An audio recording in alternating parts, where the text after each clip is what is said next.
আদি সমাজ তার বিকাশের স্তরগুলিকে অতিক্রম করেছিল ধীরে ধীরে।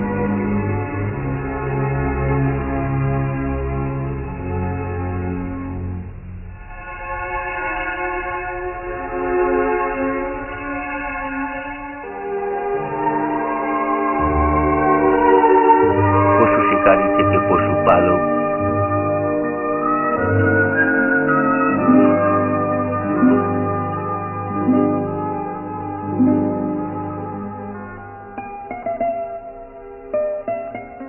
গুহাবাসী থেকে কৃষিকারক,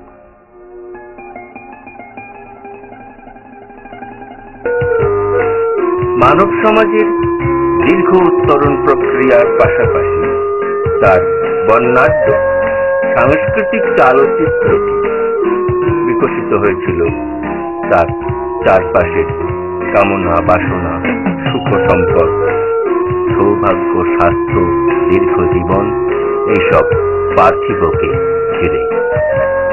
তাই পৃথিবীর অন্য সকলের মতো বাংলার কৃষিজীবী সমাজের জীবন বিশ্বাস, প্রথারীতি, ধর্ম সংস্কৃতি সবকিছুই গড়ে উঠেছে তাদের জীবনের প্রয়োজনীয়তাগুলিকেই ঘিরে।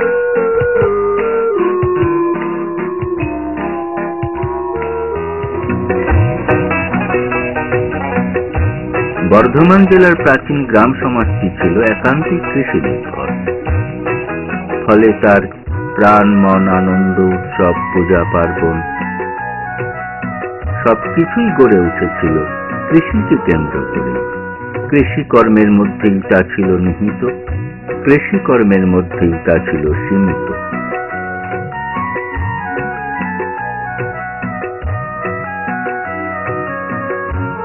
কৃষকের জীবনের প্রধান উৎস আমনের বপন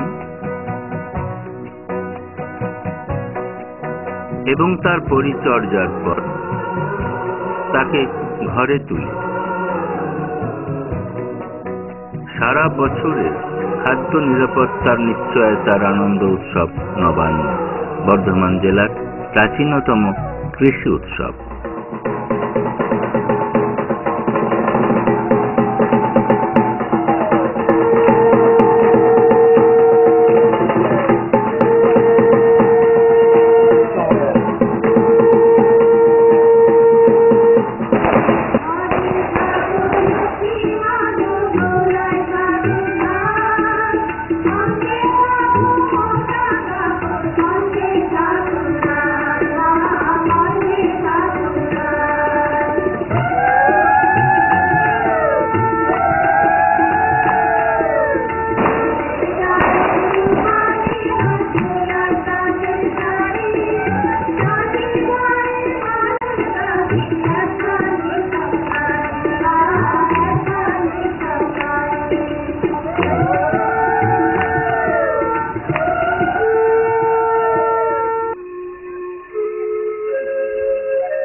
বছরের প্রথম মাস থেকেই আমন চাষের প্রস্তুতি শুরু কৃষকের ঘরে ঘরে।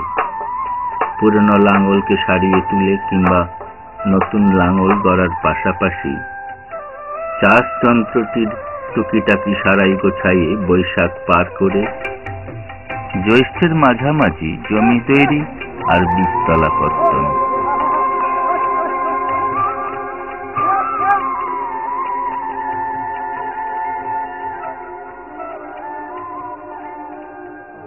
বীজ বপনের অনুষ্ঠান কোন বিচানের আচার পালনের মাধ্যমে কৃষক প্রকৃতির কাছে প্রার্থনা জানায় বর্ষার।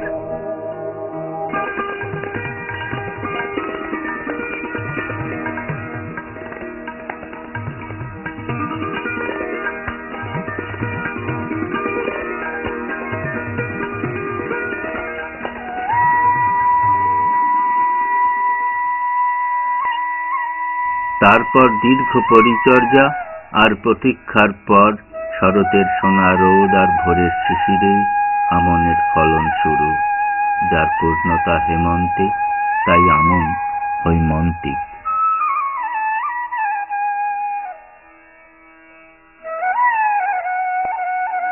সারা বর্ধমান জেলায় অগ্রহায়ণের প্রথম দিনটি থেকে কৃষকের আমন ঘরে তোলার শুরু।